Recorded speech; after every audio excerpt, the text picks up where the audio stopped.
welcome back to Sewing in San Diego. I'm Magda. The project that I'll be working on today is McCalls 7976. It's a short sleeve boxy shirt. It's this. I've made 5 of these for myself already out of various linens, which are super comfortable when it's as hot as it has been recently. But the one that I'll be making today is a woven cotton from Joann that features Disney villains, since spooky season is right around the corner. So I will be pairing it with purple thread, some purple buttons, and if you watched my series on making a pajama set, these may look familiar to you. Also for this project, I will need interfacing for the front facings and the back facing. And I have everything here ready to go. My pattern pieces, and other tools of the trade, my pins, my scissors, crayon for tracing around, and I'll get to work. I will cut out the fabric pieces off camera as well as the interfacing, and then I'll come back when it's time to assemble everything. So all of my pattern pieces have been cut out as well as my interfacing, and now I've got step 1 completed as well. Here I went ahead and pressed the fusible interfacing to the front facings and also to the back facing. And now I can start sewing things together. One note that I wanted to make about the pattern pieces that I chose to cut out, I am making view C, but I'll be using the sleeves from view A. And I also wanted to note, if you are considering making this shirt, that the size runs a little bit large. So just consider that before starting your shirt. Okay, so here's a front. And the pleat instructions in steps 2 and 3 say to fold it over here, matching the lines and the circles, and then to base right here. What I like to do is fold it over, press what's under here, flip the fabric over, and I already took a pencil to mark that line where it had been pressed, and just stitch along that line. What that will do is, I know some folks leave the basting in place. I don't like seeing unnecessary thread poke out here, or it can just be removed and the plate, opens up here at the stitch line. But I don't like that bubble to start up here. Rather, whenever I make this shirt, I just stitch it, leave it there, and then the opening begins a little bit lower. So let me pin this into place now, and I will begin the sewing process.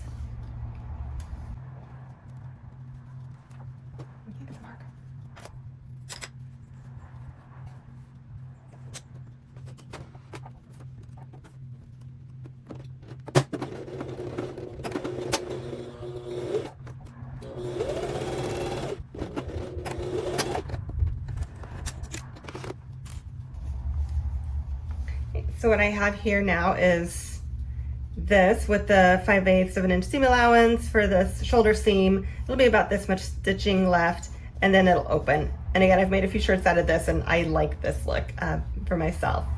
Let me clean this up, and I'll do the same thing with the other side, and then I'll do the back pleats as well. I had a little fun when I was cutting out the fabric for this project.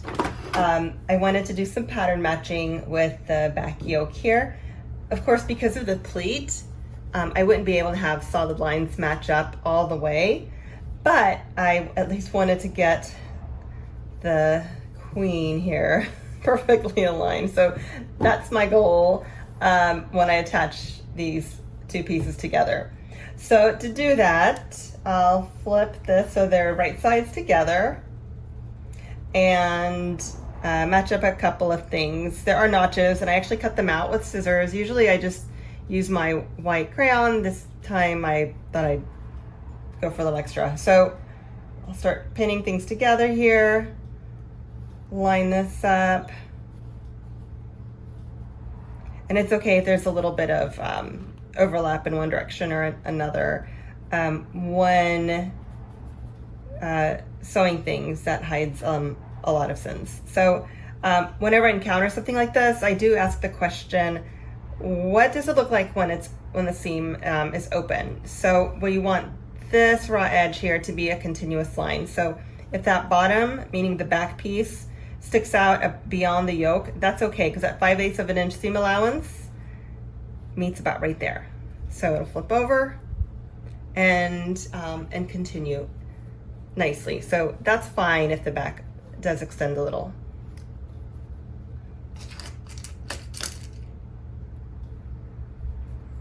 So I've got this secured, the notch area, and then here again, the queen.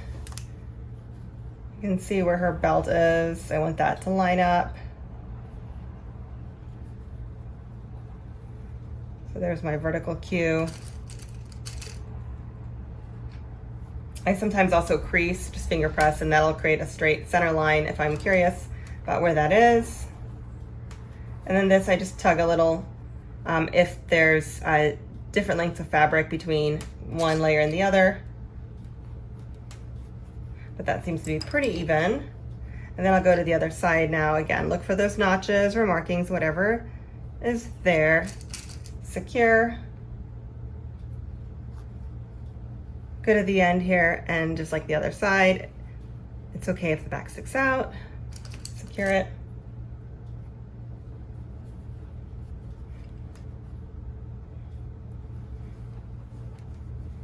And then here, do a tug, so everything kind of fills out evenly.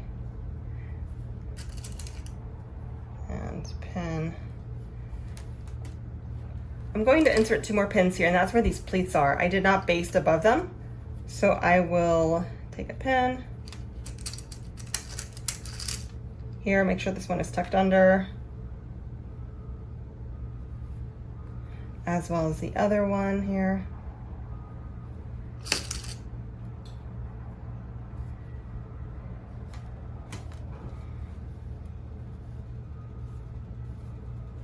I'm going to move this over just a little bit. I think the belt isn't quite perfect.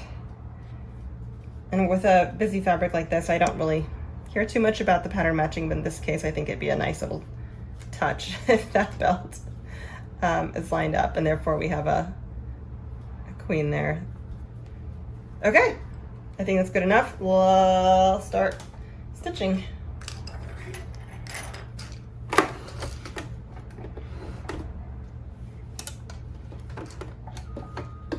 Again, at the 5/8 of an inch seam allowance.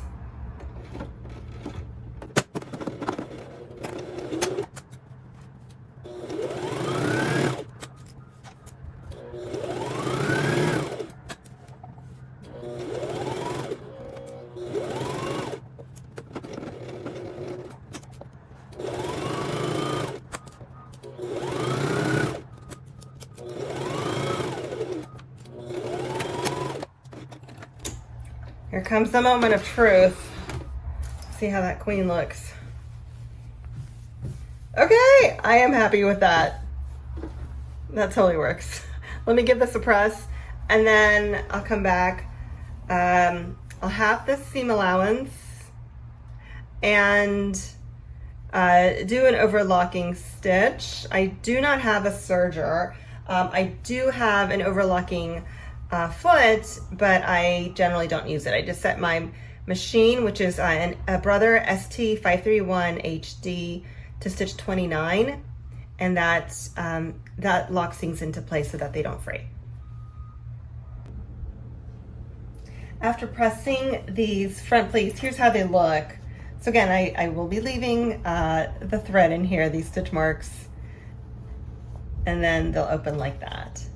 And now I'll do a similar thing to the back pleat. So this is now step 4.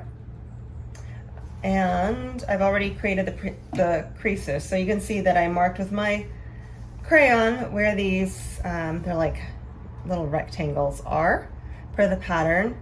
And then when making our own clothes, we get to make decisions that work best for us, for our wardrobe, for our own aesthetic. And here we have an option. According to the pattern, the pleats go like this. It's for the fabric tucks in underneath the center point. You have the option of doing this instead, or even bringing them closer to center to have a meeting point right here and have the one giant flare back here. I will do it as the pattern suggests. So I've got this folded over, pressed, I'll pin it, and I'll start sewing. Let me double check that I did what I think I did. There's my mark, yep. Go over this one more time. It wasn't dark enough for my liking.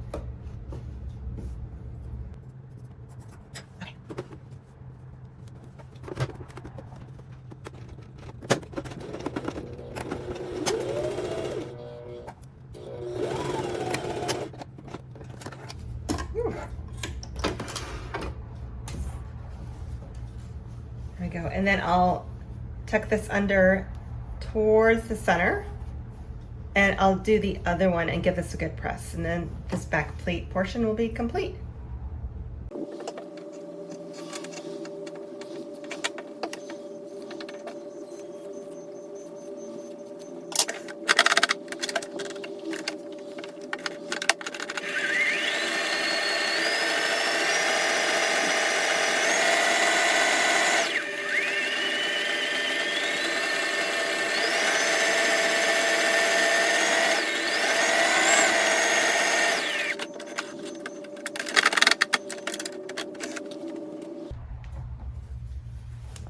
I'll go back to my ironing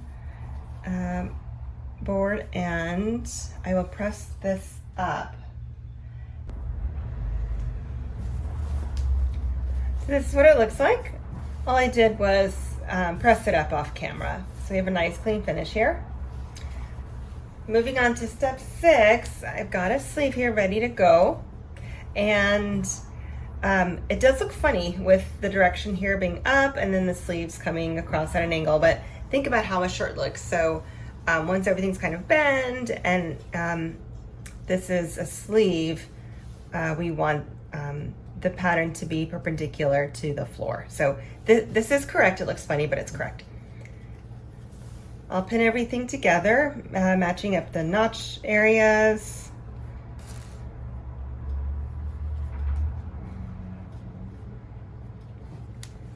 And then the ends of the fabric as well.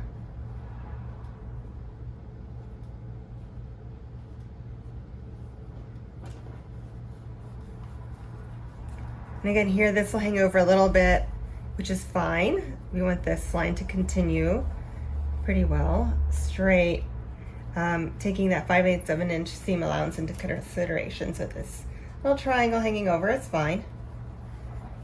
Then here I'll pull it a little to fill in any area where I feel like there's a possibility for the two pieces of fabric not having the same length. So here is how I deal with this stuff.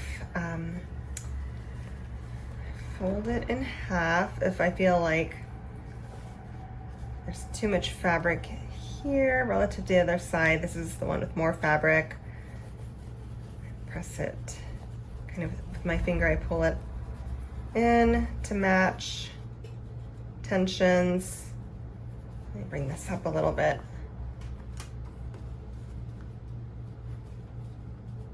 There, and I can feel this is even. So I will pinch this. Pin that together. What is this? What is this? There. And then again, just kind of pull it. This one has, these are similar in tension now. One more pin here, and I'll do the same here.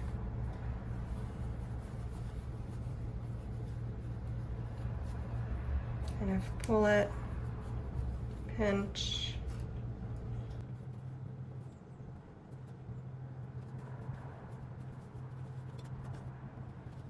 I'd rather overpin than have funny business happening here.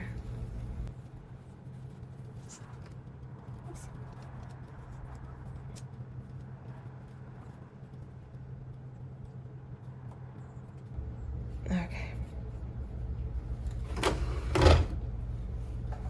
And then I just stitch see, 5/8 of an inch seam allowance all the way around. And the better technique, the better form is really to have this part, because this piece of fabric has, well, there's more fabric relative to this side, to feed this under, because the feed dogs will accelerate the pace at which the fabric is pulled through. So let me do it this way.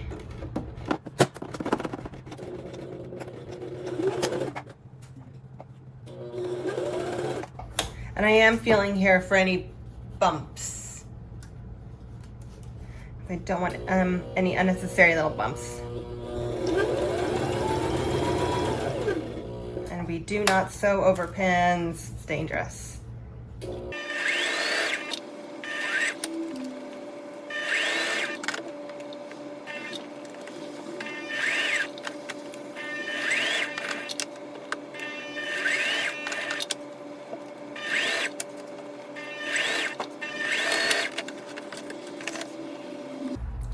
And then to finish this, I will press it, let's see what I want to do. I'll press this towards the body and half the seam allowance, and then do an overlocking stitch over it. And then I'll do the same thing to the other side.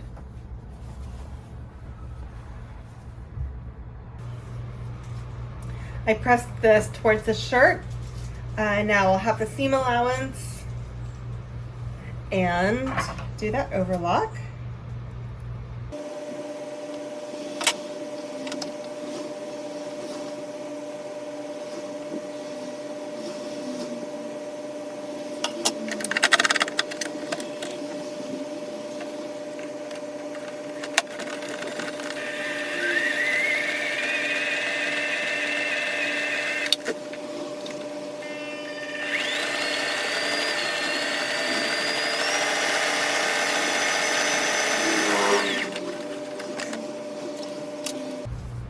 There we have it. I'll press this one more time because I do want very crisp seams here, and then I'll attach fronts to the back piece. Here I have that back piece with a sleeve attached. I did press it nice and flat here. Here's a front. So this is a pretty easy step. Just pin all the way across so that the two are ready to be stitched together. Here's one end, here's another.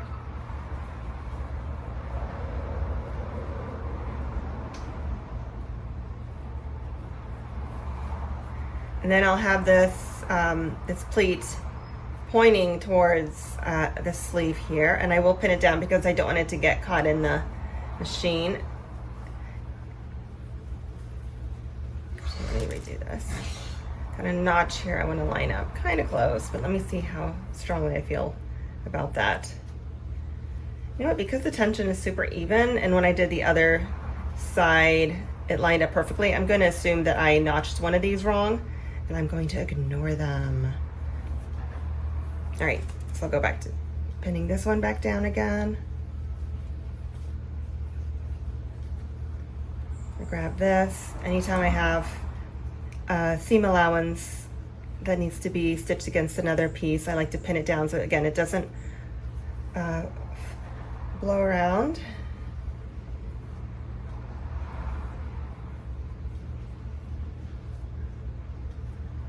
Okay, I think that's enough pins for this one.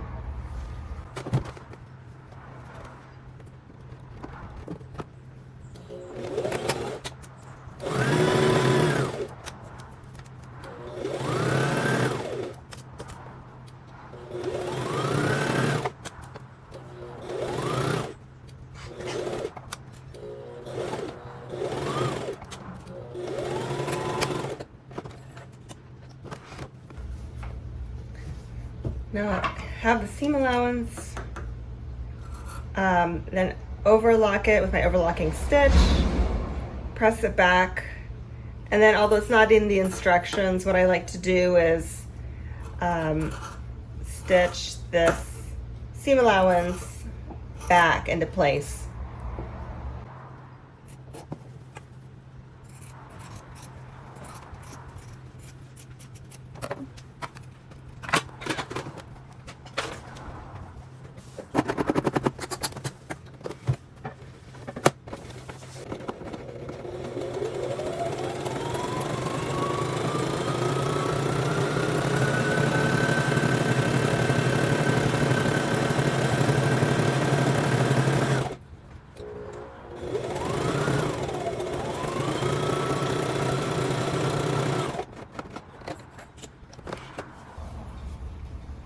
I'll walk it over to my ironing board, give it a good press back towards, towards the back, and then stitch it down.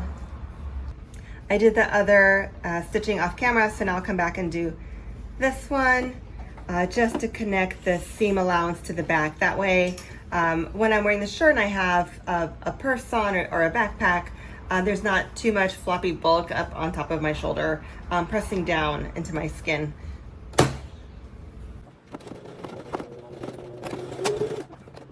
Here.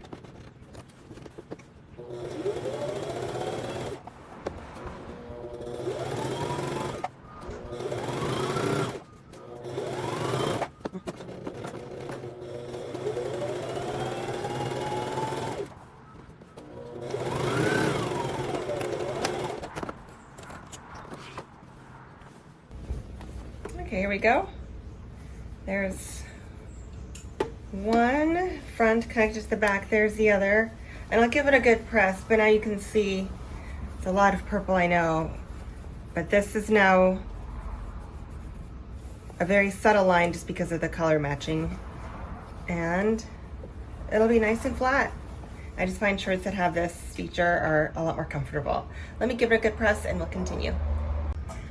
Now I'm going to skip a couple of steps because I'm not doing the ruffles. So looking ahead to step 12 for the facing. So we have 3 pieces here that were interfaced, the 2 front facings as well as the back facing. This step is just about pinning and sewing them together.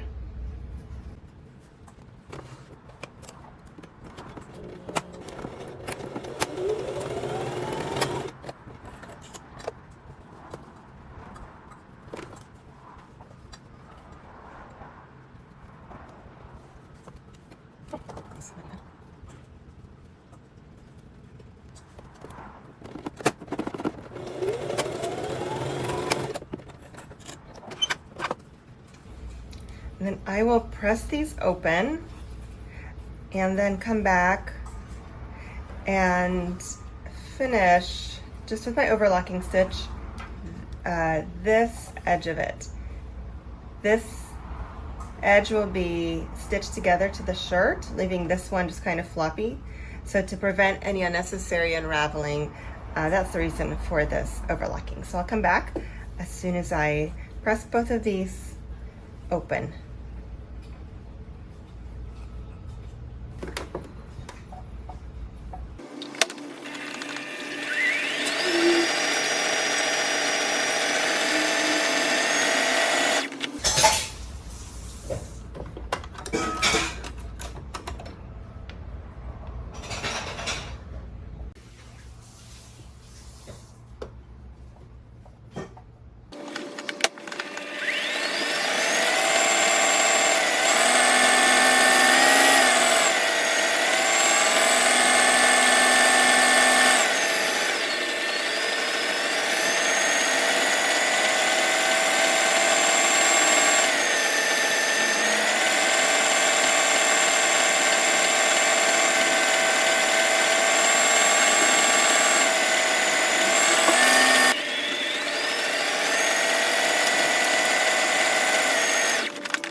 Now I have my front facings, back facing, all as one piece, pressed open, overlocked, and the shirt, the fronts and the backs is one solid piece now.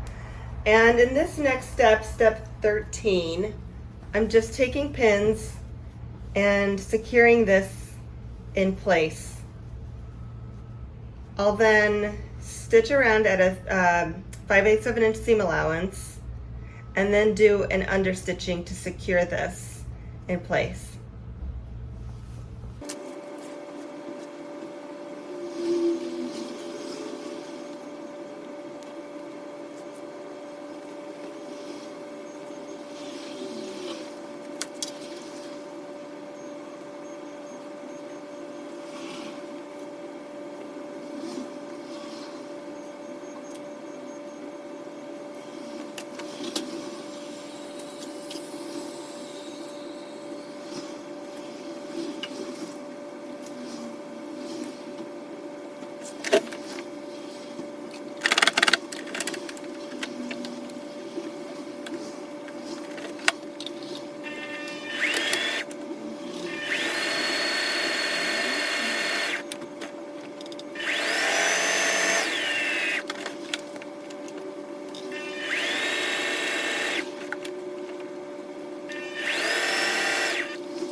I have the seam allowance off camera and gave it a press towards this edge here, and now I'll do the understitching to attach the seam allowance to the front facing.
Now press this down so it looks really clean on the front side, and then continue to the next step.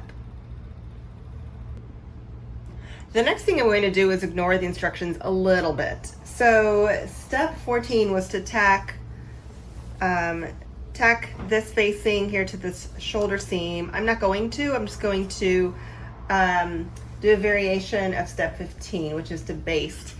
I'm going to go ahead and just stitch. So I took out another shirt that I'd made, just like this one, to see what I had done last time, and I measured the exact distance from needle to edge of fabric, and I'm duplicating that here. And on my machine, it's about 1.25 inches.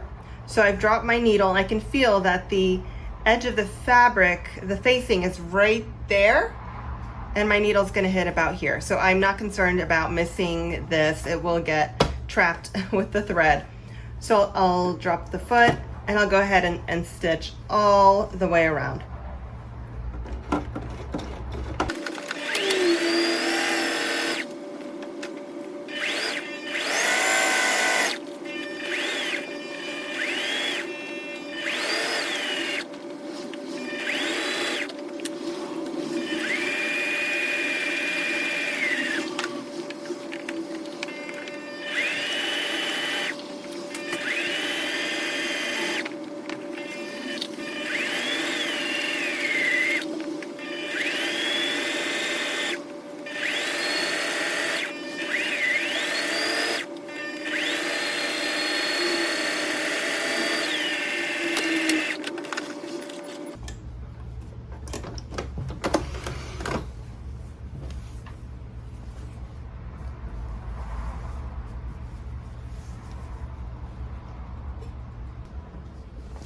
Okay, I pressed it after stitching this line all the way across. It looks nice, very nice. I'm happy with that. And now I will stitch the fronts and the backs together just along the side seam. I'll pin it in a couple of key places. There are notches. I'm going to start with the ends first.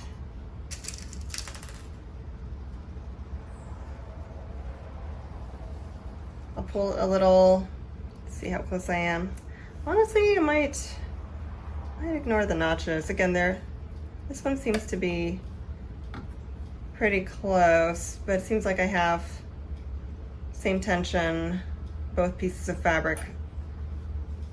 So I may ignore the notches and just pin down this seam allowance here. And just intersperse a couple more.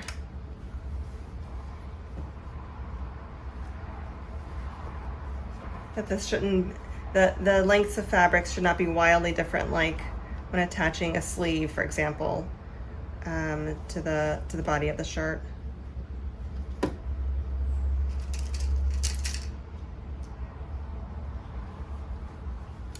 Okay. And this will be just usual straight stitch at 5/8 of an inch seam allowance.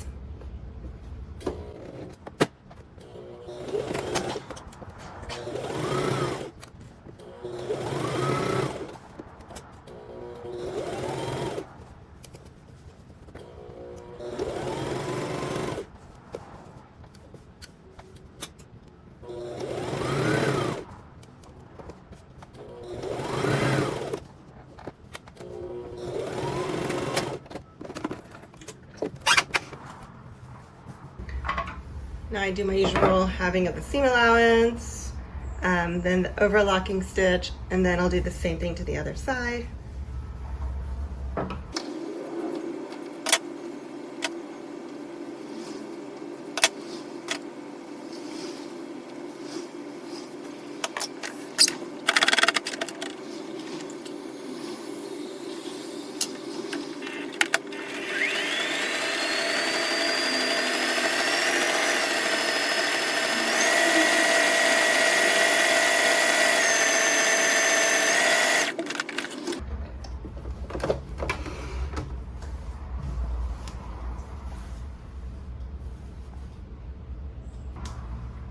So I took this to my ironing board and I pressed this seam allowance forward. And then since I was over there already, I took my sleeves and I turned this up 2 times. It's maybe a centimeter and a half-ish here. And I'm ready to finish to hem these sleeves. So what I like to do is identify where the top, bottom, front, back are of the shirt, and then start that stitching in the back, kind of towards the bottom, because I'll go over, I'll double back here, wherever I start, and end my stitching to secure the thread. So I don't want that to be visible. I definitely wouldn't put it in like a front and center prominent spot. So I'll do this one now.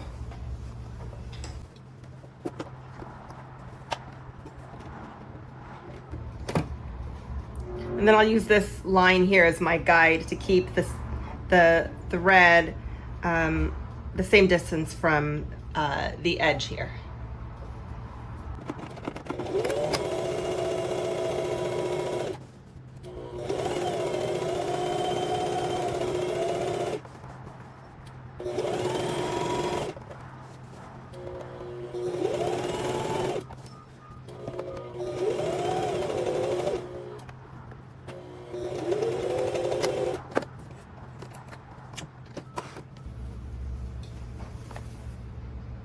I'll give this a press. I'll clean up the loose threads. I'll do the same thing to the other sleeve, and then I'll come back to do the bottom hem.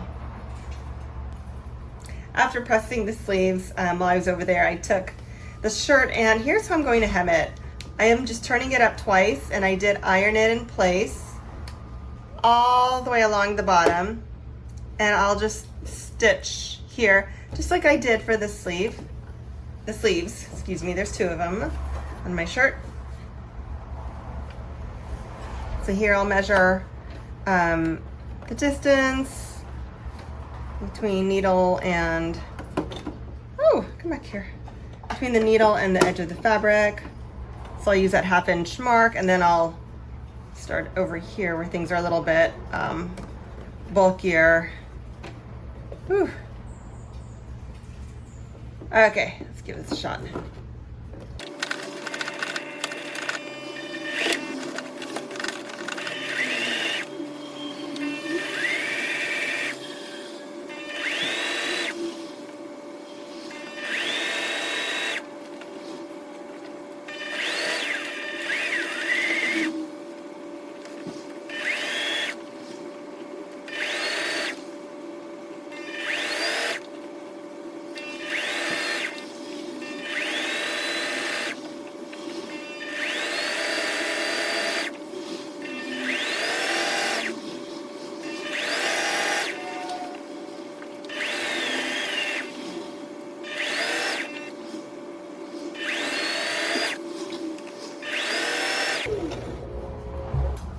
Okay, now here I'll try to get it back on track to the 1/2 inch mark so that when the 2 fronts overlap each other along the buttons and buttonhole area.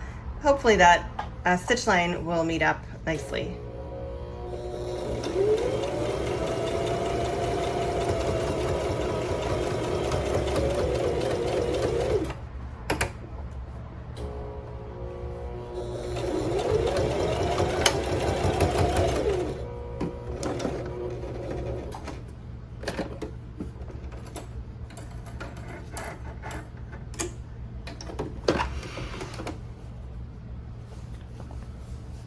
Something that I'll occasionally do whenever I'm concerned that thread might become loose and start fraying, if I just snip it, just pull it through the wrong side here in the back,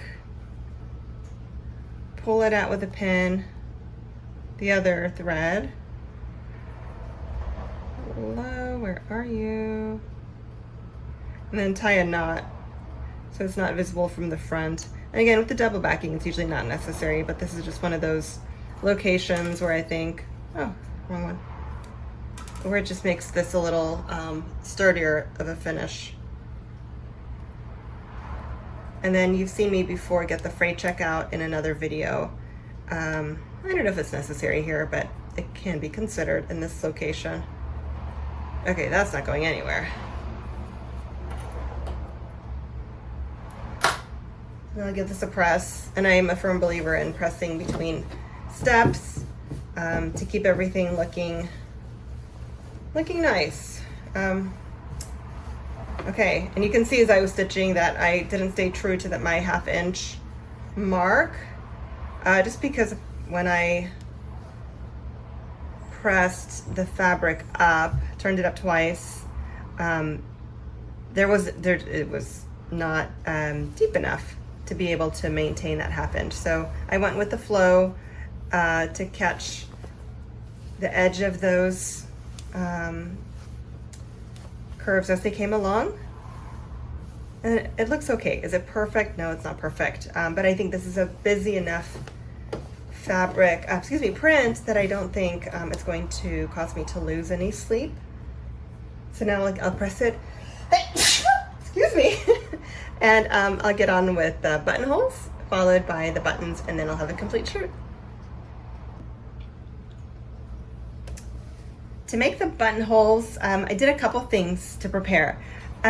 First is I used the buttonhole guide that came with the pattern, and with that I marked two things. The center line of this button area, as well as the bottom of the buttonhole, meaning it'll be sewn that way. So what I'll do is I'll place this on my machine, and I'll look for that intersection here in the buttonhole foot. Now, after I attached this, I also dropped the buttonhole lever, and hear that? I pushed it back.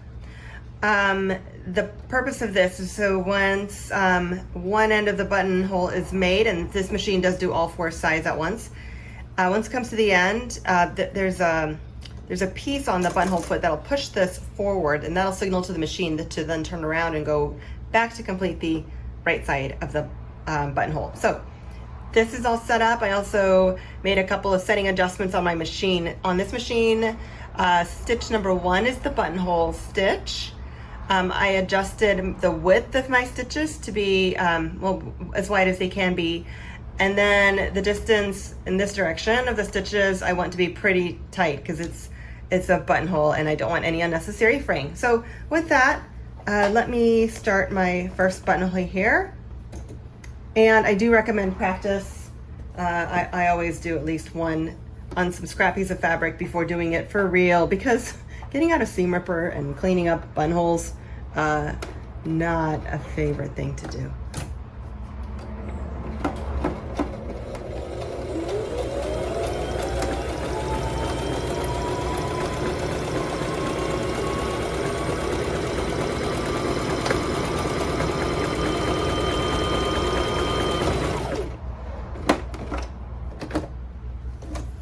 And then I'm pushing this lever back to prepare for the next buttonhole.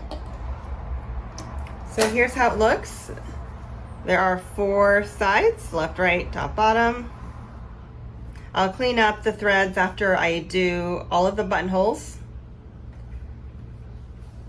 and then I'll work on buttons.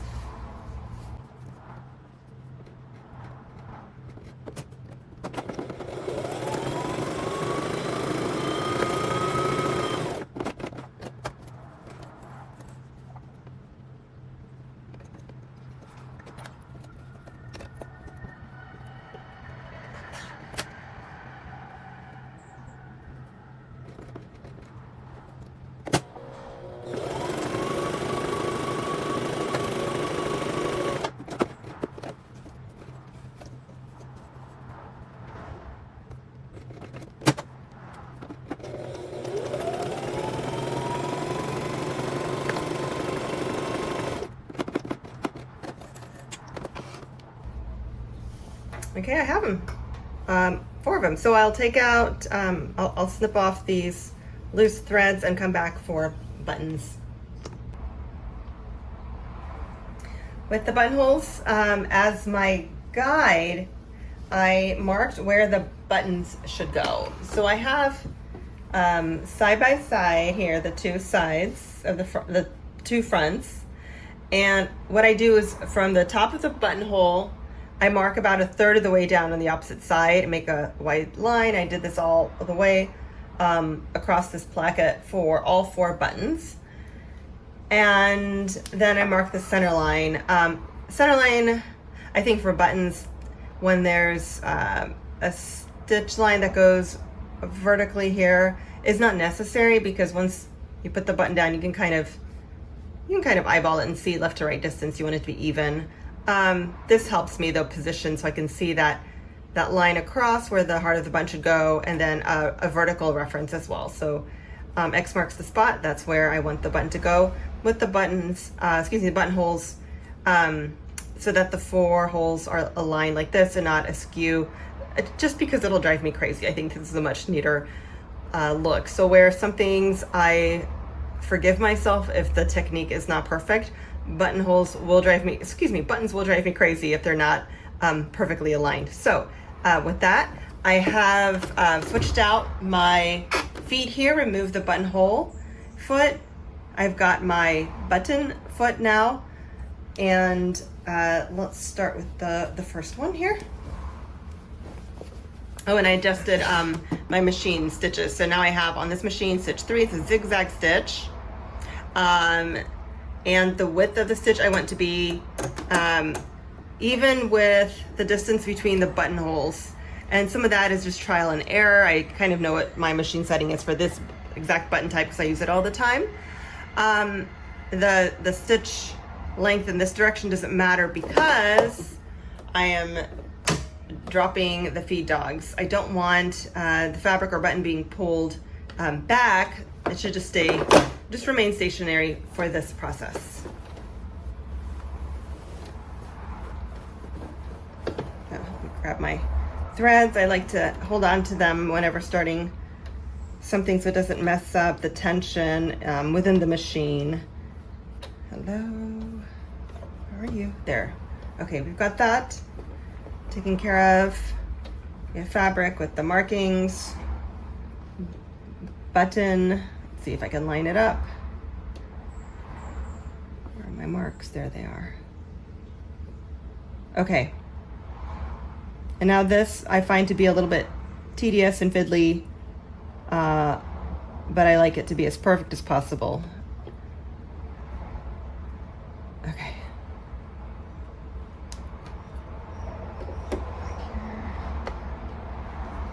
This one. I'm trying to secure too many things at once, but it is what it is. Okay. All right. I've got one down. Drop this.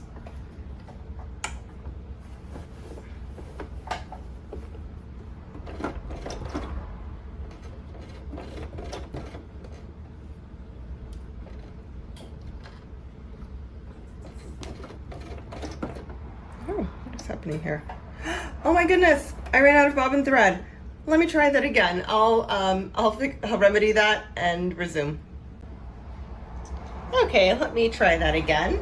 I have thread in the bobbin. So I dropped the needle, dropping the foot. Perfect.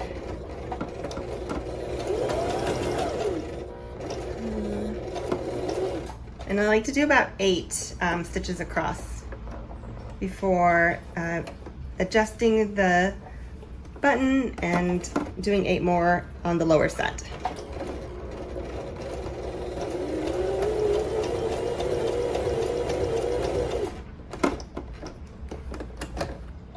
And then just continue that all the way down.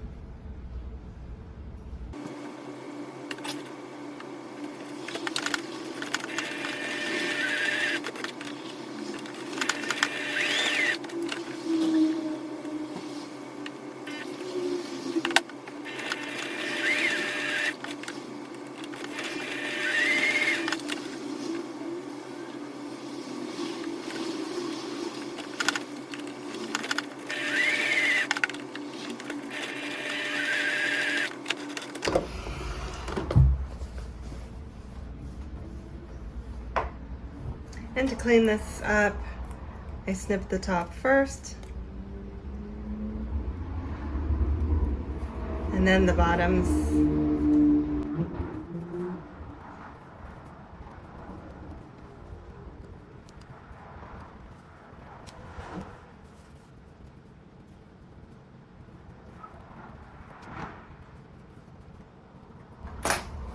When I see a bubble like this, sometimes tug at it, see if it'll come out. Maybe it's the end of a piece of thread, but usually I just leave it. And then when I get out my freight check, I make sure that it lays down flat, kind of bunches up, and doesn't cause any problems.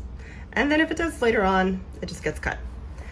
So now the last 2 things are to open up the buttonholes and to apply freight check to both the buttonholes and the buttons, and then I'll give everything a good press, which will then erase my white marking from my white crayon. So I've shared this in another video, but one way to open up the buttonholes is to pin the end, get out your seam ripper, start a hole on the bottom, and then with some force apply pressure up until hitting the pin. But even with that technique, I have messed up before, so I'd rather not do that. My preferred way of doing this is just with my little scissors, cutting it open, testing with the button, and it's usually slightly on the tight side, which I think is fine over time. That resolves itself. If there's any loose threads, I snip them, both during the sewing process and then later on too. After a shirt's been in the laundry a couple of times, I'll notice an occasional strand and I deal with it.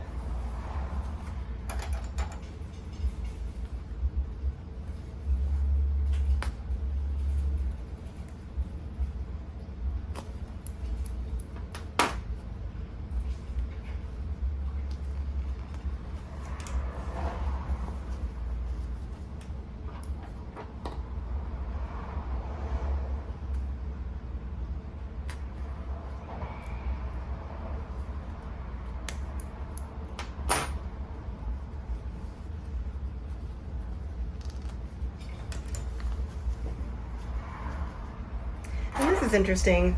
I think this is a machine issue, but see how these are super close together, these stitches on the left-hand side? And then when it stitches down on the right-hand side, there's more space between the stitches, and I've played with different settings, but it always comes out like that. So it hasn't been a problem. It hasn't caused buttonholes to unravel, but it's interesting to me that that's a thing.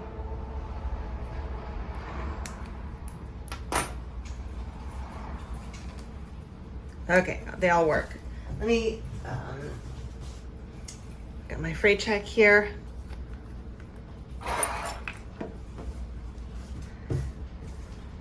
And this I apply to both the top and the bottom of the buttonholes. Again, I don't want to encourage fraying, so I just do this right away.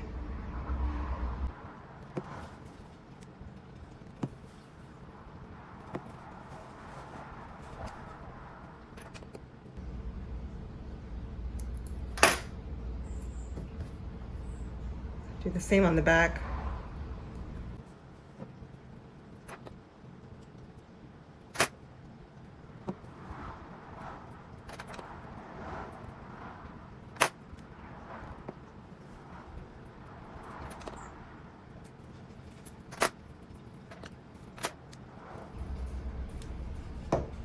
And then the same for the buttons themselves.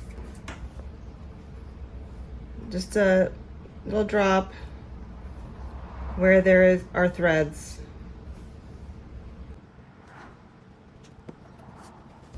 And on the back as well.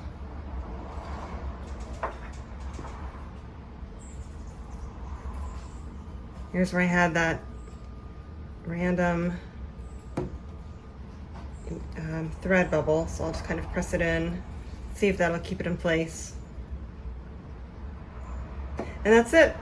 I'll let this rest, dry off, and then I'll take some pictures and do a final reveal with it. So here it is, McCalls 7976, a lady's boxy flowy shirt. I did make it about 3 inches shorter than what the pattern calls for. This is view C with the sleeves of view A. It is super comfortable, again, very, very flowy, and here's the back of it. Now the reason that I sewed with this fabric is because my husband and I last weekend, to celebrate our 20th wedding anniversary, chose to run the Disneyland Halloween half marathon. So I thought this would just be a fun shirt to wear over the weekend, and it's another piece of that memory from a really cool event that we got to share together. I hope the tutorial was helpful for you, and if you'd like to see other videos, my YouTube advisor, who's 12 years old, says that I have to say things like, please subscribe. So please do subscribe, and I'll see you in a future video. Thanks so much for watching.